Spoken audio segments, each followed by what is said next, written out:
Fox, NFL Sunday is brought to you by National Car Rental. So what are you waiting for? Let's go. By E-Trade, the #1 rated online broker. By Energizer, long-lasting Energizer batteries keep going and going. And by Volkswagen, on the road of life, there are passengers and there are drivers.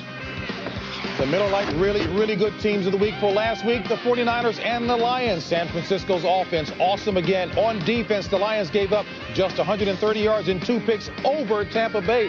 Who do you like this week, Chris? Howie? The Washington Redskins defense finally has a good day today against the Cowboys. Who the Raiders playing? Oh, anybody. Man, just pick the Raiders. on. We'll talk with a really good coach, the Packers' Mike Holmgren, right after this. And welcome back to Studio 2A at the Fox Network Center. Full house here as we get set to talk about the big game coming up on Monday night. Of course, 2 unbeaten squads, the Vikings and the Packers, fight for first place in the NFC Central. And once again, Packers head coach Mike Holmgren has his team in line for another title run, and he joins us now from Green Bay. And Mike, thanks for being here. And last year, the Tampa Bay Buccaneers came to Lambeau as the NFL's early surprise team. You sent them home with a loss. This year, it's the Vikings, but they have a lot more offensive weapons. A big reason for that, this super rookie that folks are looking at now, Randy Moss. He's leading the team in receiving yards and catches and is tied for the team lead in touchdowns with 4.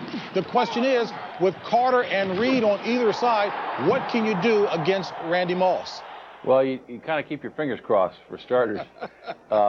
No, they're off to a great start, and he's a very talented young man, and that's no surprise to anybody. We knew they'd be a very potent offense this year. And what you just have to do is play great team defense. And the key to it, really, like any passing game, is to put pressure on the quarterback. So we're going to try and make Randall's life a little more difficult. Because if he has time, quite frankly, against those guys, they're great receivers. They're going to make plays. Hey, Mike, it's Howie Long. Hi, Howie. How are you? Good. Hey, you know, I'm biased, but I personally believe it all starts up front with the defensive line, and your defense is off to a great start, and in particular that defensive line. Does it take a Super Bowl loss and the way the game was lost up front with that defensive line to re-inspire that group and get them back on track? Well, I think that was part of it. But more importantly, I think, is the addition of Vonnie Holliday, for one. Now, he's a rookie, but he's really a fine player. You're going to love this young man. He can really play. And then Reggie feeling better. Gilbert Brown feeling better. When we played in the Super Bowl game, you know, we were banged up pretty good. Give Denver credit. That was a bad combination, a banged-up defensive line and a great running attack. So part of it is inspiration. They want to make up for what happened last year. Mike, a big reason why you went to back-to-back Super Bowls was simply because of the balance that you had on the offense. You were able to throw it, obviously, with Brett Favre, but you could also run it with Dorsey Levens. So far this year, your team has really struggled running the football, even when Dorsey was in there. Is that a concern of yours right now? Chris, it is a concern. And I don't want to put, you know, Brett carries enough of the load as it is. Last year, we were able to balance that off a little bit more because Dorsey had the great year. And quite frankly, we have not run the ball very well. And, you know, it's obvious. We haven't run the ball very well. We're going to keep trying, however, and we will get better. Raymond Harris is starting to pick up our offense a little bit more, and he's a tough guy. Travis Jervey is back off injury.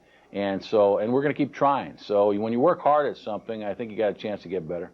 Hi, Coach Terry Bradshaw. How you doing? Great, Terry. You know, this past week, the commissioner laid down a suspension on Mark Carey, the safety for the Detroit Lions. He's put out Don Beebe. He's put out Robert Brooks, players on your football team.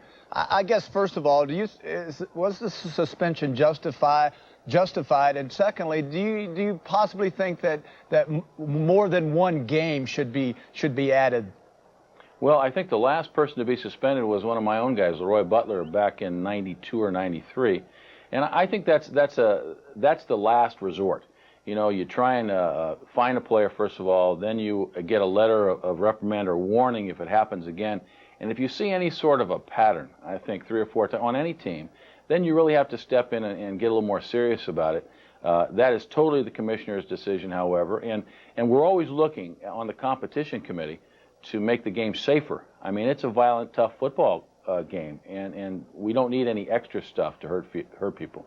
Hey, Mike, I know this is old news, and you've already addressed the staff and coaches weeks ago about the IRS investigation into unreported income for autograph signing sessions. How much of a distraction has that been to the team? I don't think it has been a distraction, JB. I mean, initially it was because it kind of was an eye-opening thing. I talk to the team every year about this sort of thing. You know, there's card shows and signings and different things in this day and age that other players didn't have the access to in years past. And I just tell them, remind them, make sure you take care of your business, make sure your accountant knows what's going on and things like that. And now we have this investigation. I don't know who the player, we don't know any names at all, but I just went back and reiterated to the football team, listen, take care of business. If you're involved in any of this sort of thing, you have to declare it and make sure your taxes are right. And then it was said, and then it was done, and now we're playing football. Hey, Mike, as I say goodbye to you, I got to take up for the big guys. Terry is always on Gilbert Brown. Let him know that we big guys really do have good cardiovascular. We're fine. I said, JB, that's not true. Coach, don't buy this. Hey, Gilbert's in the best shape of his life, honestly. He's not small now, but he is really in good shape. Hey, Coach, thank you so very much for it. We appreciate it. Thanks, guys. All right, folks, while I'm being choked by Terry, let's turn to another game. The unbeaten Dolphins take on the 1-2 New York Jets at the Meadowlands, and our own Susie Culver's there. Susie looking in great shape. No cardiovascular problems there. How you doing, Susie? I'm doing great, JB. Say, remember how many people criticized Bill Parcells for signing volatile linebacker Brian Cox? Well, it's a good thing that he did. Not only has he kept his cool, but he has 2 of the team's 3 sacks. And he says even though he and Dan Marino are good friends, he's going after him hard. Now, that might not be an easy thing to do because the Dolphins' blocking unit has been solid. They've got Dan Marino protected. He's got that quick release. And as promised, the Dolphins are sticking to their running game. The game plan is control the ball, let the defense do the rest. And you know about their defense. They've given up a league-best 7.3 points per game. So it's the NFL's number 2 defense against the NFL's number 2 offense. Let the trash talking begin. What goes through your mind when I say that they're the second-ranked defense in the league with 7 interceptions and 13 sacks? Yeah, that's kind of an intimidating statistic. The thing that characterizes our defense, I would say, we just got a lot of youth and we're hungry.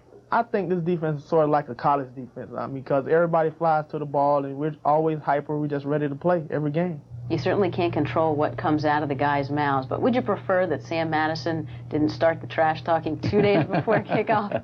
No, as long as they understand that anything they say, they're going to have to back up. I don't ever try to put a muzzle on one of the players. We all know who Terrell Buckley is, so Terrell Buckley's not saying too much. It's the other guy who started the 2-day pregame hype. He thinks he's one of the best receivers there ever was in this game and there ever going to be in this game. So I don't do any trash talking. You just got to let him rumble on, just go out there and make plays and then just tell him to look at the scoreboard.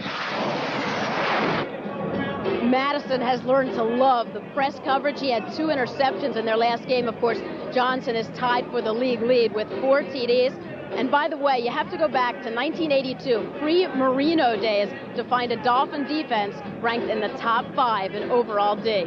JB? All right, Susie, thank you very much. A very confident talking Sam Madison who loves the press coverage. His press coverage better be good today. Absolutely. The Dolphins are 3-0, and they played very well defensively, but they have not played against a team that can throw the ball like this bunch can.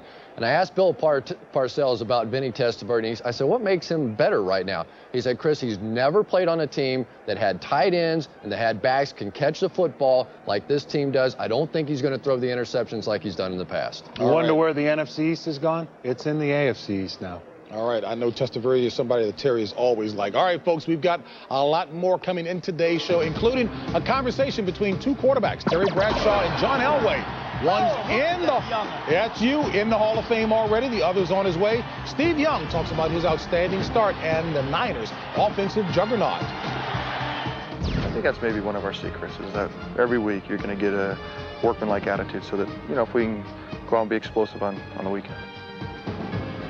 With a career quarterback rating of nearly 100. I had that almost 71 year. That's pretty good. Steve Young is the most accurate passer in NFL history.